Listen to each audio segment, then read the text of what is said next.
Garmina Margaret, Peter, I'm really flattered by what you've said, and I thank you for your very kind words. This university has had a good few years, but it's frankly a tremendous team effort here.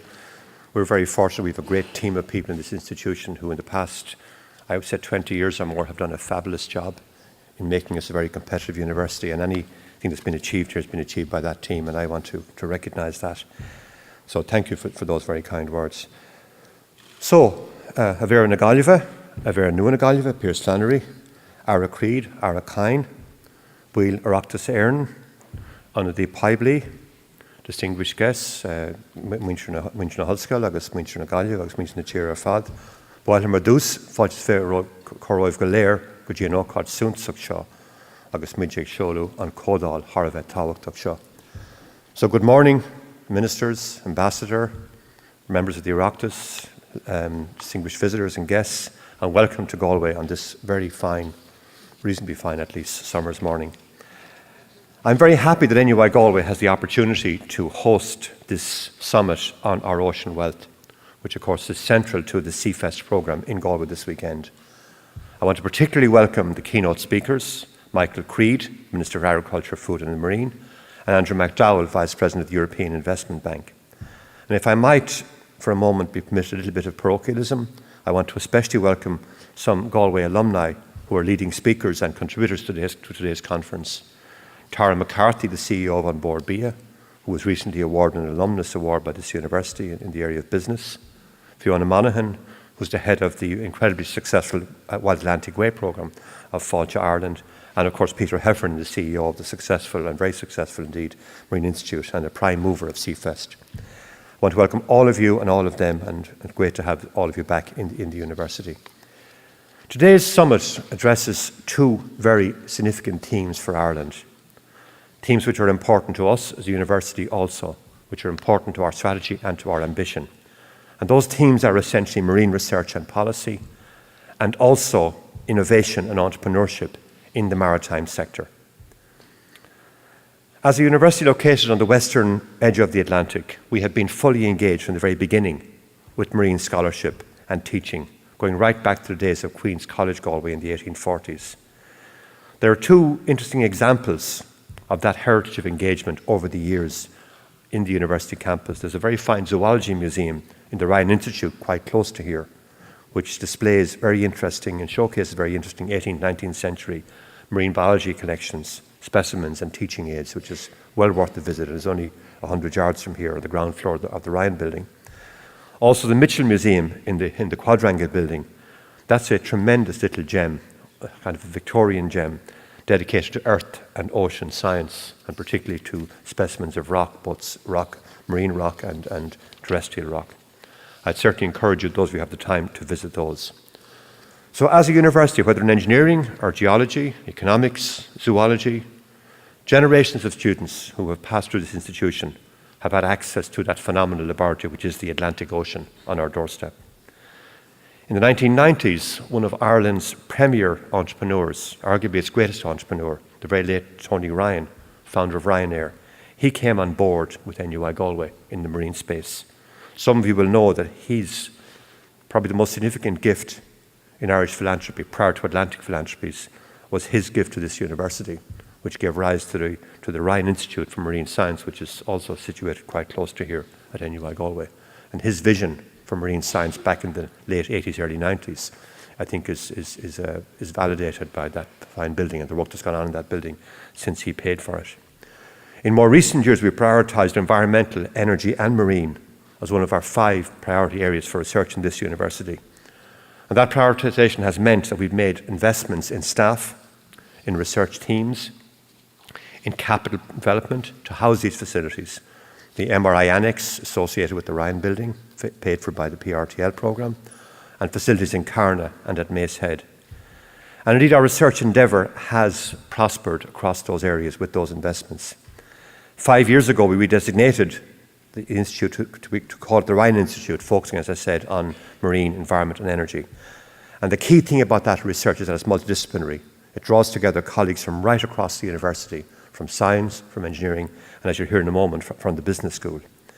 I think if you have a chance today, you might want to visit that Ryan Institute, visit the stand that's located here, and also visit perhaps the Trade Expo in College Park.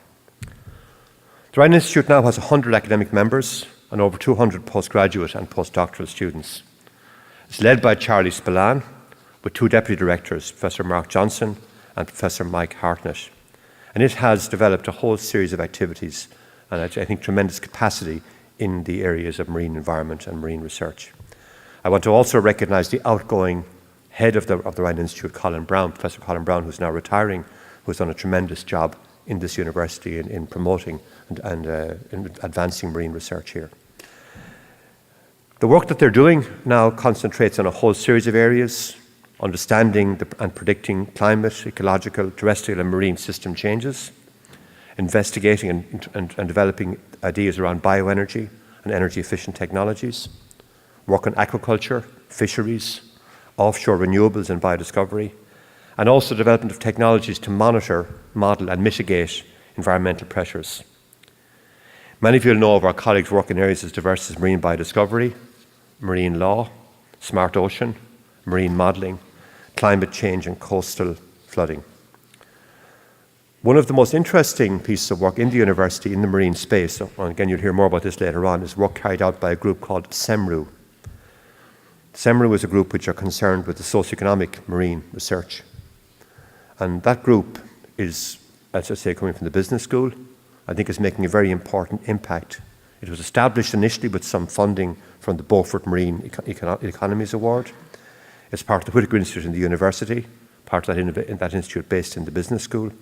And its focus, its very important focus, is on the economic impact and the economic importance of coastal and offshore marine environments. It has worked on a whole series of areas around the economic utility of the marine environment, including areas as diverse as transportation, recreation, fisheries and aquaculture, etc.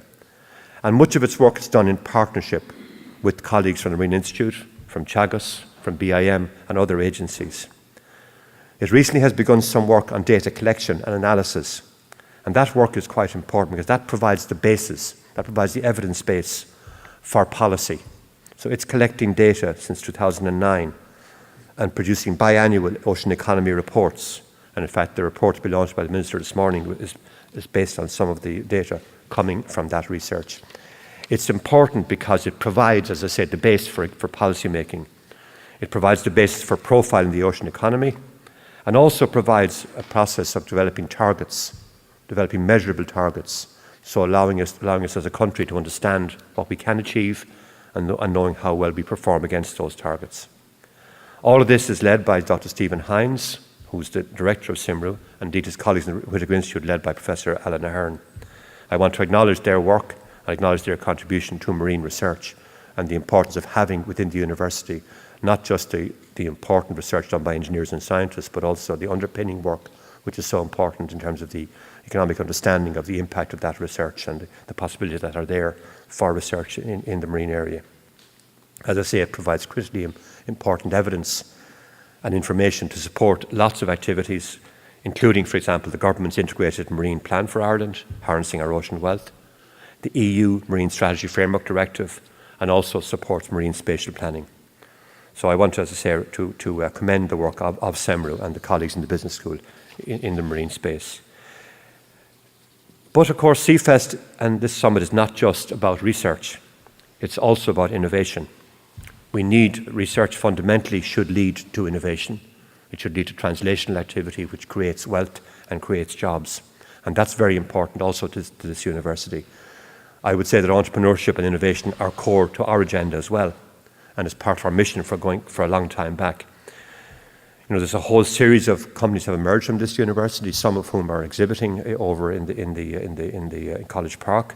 People like MCS, now the Wood Group Kenny, Real Sim Marine, Aero Composites, and the others, all of whom have emerged from intellectual property created here or from individuals who have been trained here. So our interest in translational research is really important, and it's something that we want to try to extend into the marine space. Just to quote maybe 2 examples of where it has succeeded very well for us, we have a program called Innovate Ireland, which is fundamentally based on a model out of Stanford University, oriented in the medtech area, where we're producing graduates who are trained to be innovators and entrepreneurs in medtech, and that's working really well for us. It's a dedicated program, as I say, for that sector. We have a program called Technovate, led by John Breslin out of the Porter Shed, and that program is primarily oriented towards technology and entrepreneurship based on technology, particularly information technology. There's no reason why there couldn't be a Marine Innovate program. There's no reason why we couldn't work with the agencies, with the Marine Institute, to try to create a similar program in the marine space to see if we could help to spawn enterprise in that area also. The university also has a program called the Blackstone Launchpad, which is funded by Blackstone Corporation. And that's a program which encourages young undergraduate students to look out for themselves and to try to shape their own futures by engaging in project work which might lead to wealth creation and to jobs, whether in the social space or in the business space. It's a program which is trying to encourage young people to shape their own futures by taking responsibility for themselves and seeking to develop innovative ideas which might ultimately lead to businesses and to opportunities for themselves. I should also mention that the university has a Orion Award for Innovation, sponsored by the Orion Trust, the Orion Family Trust, and that's dedicated to the environmental, marine and energy area. And that rewards researchers in the university who have shown their capacity to translate their research into innovation. Part funded by the Galway University Foundation, it makes an award of €25,000 every year to a project in the marine environment and ecology space which shows potential for innovation and shows potential to, as I say, translate basic research into output. The most recent award winner in that area was a team of people in the university who are creating technology for the rapid detection of human pathogens in contaminated water. So I think it's interesting that the Ryan family have sponsored that, and that sort of ties back into the original investment or the original philanthropy by the Ryan family, supporting the marine activity here in the Ryan Institute. It seems to me that the spirit of Tony Ryan is something that we should perhaps think about. I would like to think it imbues this university in terms of our commitment to innovation. He had a very clear vision of the rich opportunities that exist in the marine sector. His early philanthropy 25, 30 years ago in this university, I think has showed the way in terms of his commitment and his vision for what could happen in the marine. And it's really up to us to try to realise that. And I think with the activities taking place nowadays in this country, the recognition of the importance of the marine, the work done by the Marine Institute to highlight that and to make it visible to the country. I think there is now a tremendous possibility of cooperation right across all the sectors, including the universities, particularly ourselves in UCC, who have a tremendous level of cooperation in marine research. I think there's great potential to really take that vision that Ryan had in the 1990s and take it to a stage where it does really deliver for Ireland. And I've no doubt that these discussions today in this hall and the wider discussions associated with CFest will help to realise that vision. Thank you.